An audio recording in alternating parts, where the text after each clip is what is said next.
औज़ुबिल्लाहिमिनश्शैतानिर्रजीम बिस्मिल्लाहिर्रहमानिर्रहीम। अस्सलाम वालेकुम रहमतुल्लाहि व बरकातुहू।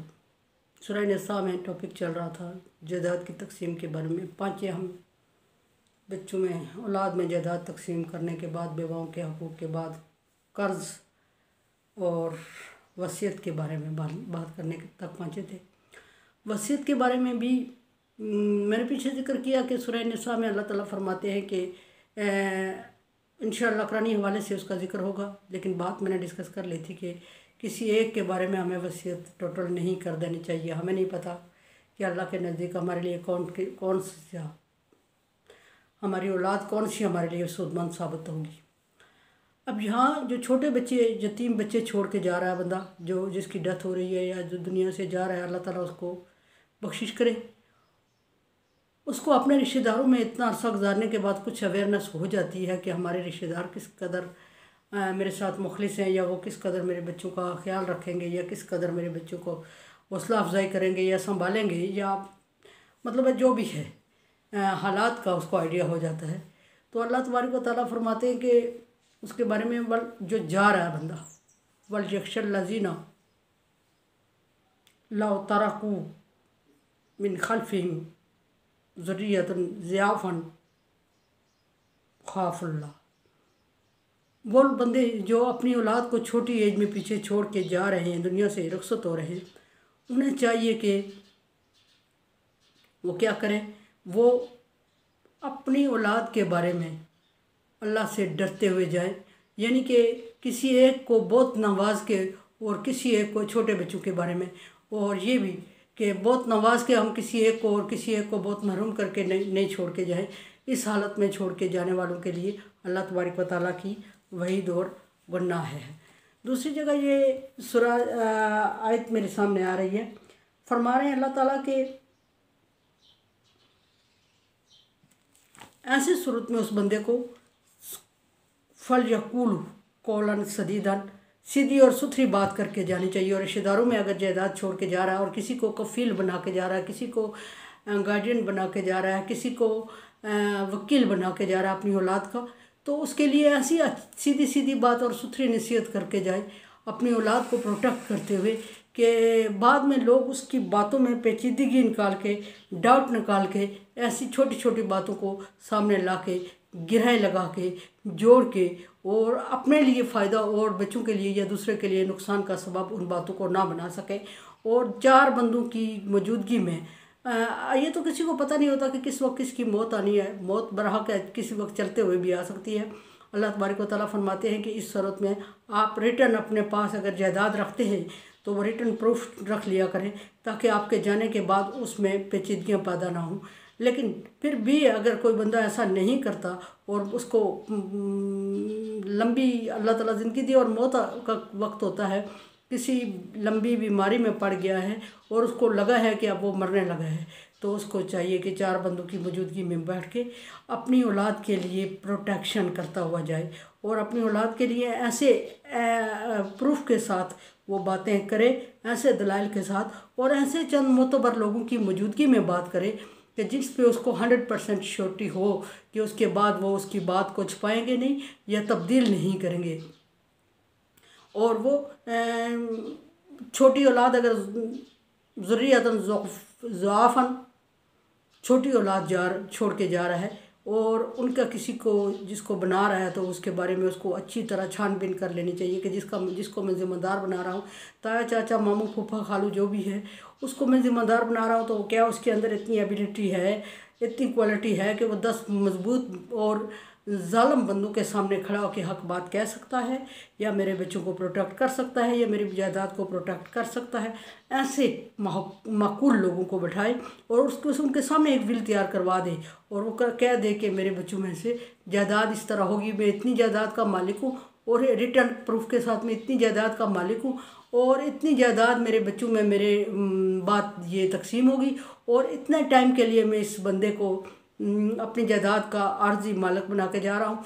ये मेरी इस जायदाद को संभालेगा भी, और अगर संभालने के बाद मेरे बच्चों के अखराजात भी इसमें से निकालेगा, और ख़ुद अगर मुफलिस और नादार है और टाइट हालात में है तो जो वो काम संभालने में या बच्चों को प्रोटेक्ट करने में टाइम सर्व करेगा उसका भी उजरत उससे उसकी जायदाद में से ले ले, लेकिन एक माकूल तरीके से सीधी, जो कि एक अंदाजे के मुताबिक जितनी उसकी बनती है अमाउंट उतनी ले ले। ये नहीं कि बच्चों को संभाल रहा है और बच्चों को संभाल रहा है तो रोटी खाना दे रहा है बच्चों को, और जब बच्चे जवान हो जाए तो वो कहे कि मैंने इनको पाला पोसा सो सारी जायदाद इनकी मेरी हो गई।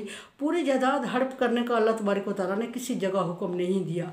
फरमाया कि उसमें से एक हिस्सा अपना ले ले, जितनी वो बच्चों पे मेहनत कर रहा है उस पर। अगर वो फिर सबीलिल्लाह कर रहा है तो बहुत अच्छा, अल्लाह तबारक व तआला उसको अजर देगा। अगर इतनी औकात में नहीं है बंदा और उसका दिल इतना बड़ा नहीं है, ज़र्फ़ नहीं है उसके पास, और वो बच्चों की कफ़ालत करने पे मजबूर है लोगों की वजह से, या जायदाद या इज़्ज़त की वजह से, या जायदाद बाहर नहीं जाने दे रहा है और बच्चों के लिए मुखलिस है, तो फिर बच्चों के लिए जायदाद को संभाल के रखे और बच्चों के बड़े होने तक उसी तरह दे। और मरने वाले को चाहिए कि वो आंखें बंद करके यख्शल्लाह, वो अल्लाह से डरता रहे। वो अल्लाह से डरते हुए ये नहीं कि किसी को आंधा एतबार करके अपने रिश्तेदार को उसका मालिक बना के जाए और कहे कि जैसा ये करेगा मुझे उम्मीद है या मुझे पता है कि ये अच्छा करेगा, और वो अच्छा करेगा वो उसके मरने के बाद जो उसके अपनी ज़ात के लिए अच्छा होगा, जो उसके बच्चों के लिए अच्छा होगा, ऐसा कोई भी नहीं करेगा। तो ऐसे बंदों को ज़िम्मेदार बनाए जो उसके बच्चों के लिए अच्छे हों, और ऐसी मजबूत तहरीर लिखवा के जाए कि उसके बाद उसके बच्चों को लावारस ना छोड़ दिया जाए, कि उसके बच्चों को खाना बदोश ज़िंदगी ना बसर करना पड़े, जायदाद के होते हुए मांग के ना खाना पड़े। ऐसा हो गए कि बच्चों को परवरिश करे, और परवरिश करने में बच्चों पे जो अखराजात हो रहे हैं वो उसकी जायदाद में उसके पेमेंट में से खर्च करे, उसके जो भी आमदन है उसमें से खर्च करे। और अगर ख़ुद इस काबिल नहीं है कि वो बच्चों के फ्री में काम कर सके, यतीम बच्चों को अल्लाह ताला हमें तौफीक दे और वो वक्त लाए कि किसी यतीम बच्चे का कोई काम आ सके, तो फ्री में आना चाहिए। और अगर वो नहीं आ रहा है तो उसको चाहिए कि वो उतना ही माल यतीम बच्चों की जायदाद में से ले ले जितना उसकी मजदूरी बनती है, वो मजदूरी अपनी समझ के उससे चार्ज कर सकता है। पूरी जायदाद को गस्ब करके और आखिर में ये कह देना कि मैंने इनकी परवरिश की है, इनको खिलाया पिलाया है और इनको इस काबिल बनाया है कि ये खड़े होकर बात कर सकते हैं और आज मुझे से हिसाब करते हैं। और अगर वो ये नहीं करते, बच्चे बड़े होकर हिसाब नहीं करते, मांगते नहीं हैं, तो वो अल्लाह के हुक्म की नाफरमानी कर रहे हैं। उन्हें अपने बाप की, अपने वालिद, अपने बड़ों की जायदाद में से हिस्सा अल्लाह तनसा नसीब मिनत दुनिया, दुनिया से अपना हिस्सा लेना मत भूलें। उन्हें अपने वालिदैन की जायदाद में से हिस्सा लेना नहीं भूलना चाहिए। ये अल्लाह के हुक्म की नाफरमानी है।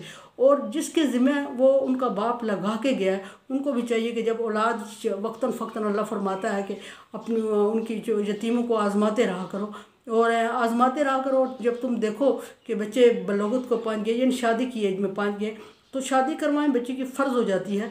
और जब फ़र्ज़ हो जाती है मतलब है वालिदैन या दूसरे तीसरे नंबर के वालिदैन, चाचा मामू खालू फूफा जो भी है, या कोई भी नहीं है, अल्लाह करे ऐसा कोई ना हो, लेकिन जिसका कोई भी नहीं है, तो एरिए के बड़े लोगों को, मोतबर लोगों पर फ़र्ज़ हो जाता है, फ़र्ज़ किफ़ाया हो जाता है कि वो उस बच्चे को सेट करने की कोशिश करे। और सेट करने की कोशिश करने में सिर्फ उसको शादी करवा के एक पहले से ग़ुलाम उसके पास मौजूद था, एक दामाद या एक बहू ग़ुलाम और ना ले आए, बल्कि ऐसा करे कि उसको इस तरह सेट करे कि पहले उसकी जायदाद का जो उसका हिसाब है वो पूरा करे और उसके हवाले करे, और उसके हवाले करने के बाद उसको सिखाए और समझाए कि इस तरह ये काम तूने चलाना है। और उसके बाद कुछ टाइम सेट होने के बाद उसको शादी करवाए, ताकि वो इंडिपेंडेंट लाइफ गुजार सके और माशरे में एक मोतबर मुकाम हासिल कर सके। यतीम बच्चे को परवरिश करके उसके बाप की जायदाद को गस्ब करके और फिर उसको सोसाइटी में इस तरह फेंक देना कि वो मांग के खाने के काबिल हो जाए, वो टुकड़े गिनता रहे, चुनता रहे, और वो आंसू बहाता रहे, वो रोडे नापता रहे, ये कबीरा गुनाह है अल्लाह के नज़दीक। और बाप के लिए भी जुर्म है। क़यामत के दिन उसका बच्चा उससे पूछेगा कि औलाद के हकूक़ में से तूने कौन सा हक़ अदा किया। क्या वालिदैन हमारे ये हक़ अदा कर रहे हैं? जाते हैं तो बहन भाइयों के या रिश्तेदारों के हवाले अपनी प्रॉपर्टी करके, तो अगर जाए तो ये बहुत दुख की बात होती है। और बच्चा जो दुनिया में मुश्किल से ज़िंदगी गुजार रहा होता है, उसके लिए मुश्किलात होती है। और अगर वालिदैन के हकूक़ हैं, तो मैं पहले भी कह चुकी हूँ, औलाद के भी हकूक़ है, औलाद को भी उनका हकूक़ से महरूम नहीं करना चाहिए। और जिस बंदे की ज़िम्मेदारी लगाई है उसको भी अल्लाह के खौफ के साथ चलना चाहिए। अपनी औलाद को सामने रखते हुए किसी यतीम बच्चे के साथ इस तरह का माहौल बना लेना कि उसको रोड की ज़िंदगी गुजारने पे, मांग के खाने पे या दुखी ज़िंदगी गुजारने पे मजबूर कर देना, और एक नाकाम ज़िंदगी, काबिल इंसान को एक नाकाम ज़िंदगी गुजारने पे मजबूर कर देना, ये अल्लाह तबारक व तआला की नाफरमानी में आ रहा है। और अल्लाह की नाफरमानी में आ रहा है तो ये कबीरा गुनाह है। और कबीरा गुनाहों की बख्शिश की सूरत में पहले आपको बता चुकी हूँ कि अपने किए पे शर्मिंदा होना, आइंदा ना करने का अहद करना और फिर इस्तिग़फ़ार करना है। और अगर कबीरा गुनाहों के ताल्लुक़ किसी इंसान से है तो फिर जब तक इंसान से माफ़ नहीं करवाया वो माफ़ नहीं होता। और इंसान से माफ़ करवाए बगैर अल्लाह तबारक व तआला माफ़ नहीं करते। और इंसान रहमान नहीं है, रहीम नहीं है, करीम नहीं है, गफ़ूर नहीं है, वदूद नहीं है, शकूर नहीं है। इंसान से माफ़ करवाना इंतहाई मुश्किल होता है। और अक़रब इलैहि मिन हब्लिल वरीद नहीं है, शारक के करीब नहीं है। और यह हौल बैन मरी व क़ल्बिही, इंसान के दिल और इंसान के दरमियान हाइल नहीं है, वो अल्लाह की ज़ात ही है जो हाइल है। अक़रब मिन हब्लिल वरीद अल्लाह की ज़ात ही है जो शारक के करीब है। रहमान रहीम करीम अल्लाह की ज़ात ही है जो कि एक दफ़ा कॉल करने पे माफ़ कर देती है। इंसान में इतनी एबिलिटी नहीं होती, ज़रूरी नहीं कि उसने हमें माफ़ कर दिया। और अगर माफ़ नहीं किया होगा तो फिर ये क़यामत के दिन उस पर, क़यामत के दिन नहीं, दुनिया से जाने के बाद ही वो इस बोझ तले आ जाएगा। और पहले भी मैं बता चुकी हूँ कि जितना गसब कर चुके हम, जितना हासिल कर चुके हैं, उससे कई गुना ज़्यादा का तोप पहना के हमारे गले में डाल दिया जाएगा। अल्लाह तबारक व तआला इन चीज़ों से महफूज रखे। इंतहाई कमज़र्फ़ इंसान वो होता है जो किसी की जायदाद को गसब कर लेता है इस तरह, और फिर उसको रहम व करम की और काबिल रहम ज़िंदगी गुजारने पे मजबूर कर देते हैं। और एक ज़िंदगी को नहीं बल्कि एक नस्ल को कत्ल कर दिया होता है उन्होंने। और जब एक नस्ल कत्ल हो जाती है तो फिर उसका खमियाजा भुगतना इतना आसान नहीं होता। कोरोना वायरस से बचने के लिए दुआ करें और एहतियाती तदाबीर इख्तियार करें और मेरे लिए दुआ करें। ला खौफुन अलैहिम वला हुम यहज़नून। मेरे चैनल को सब्सक्राइब करें, आपकी बड़ी मेहरबानी। Like dislike as you like.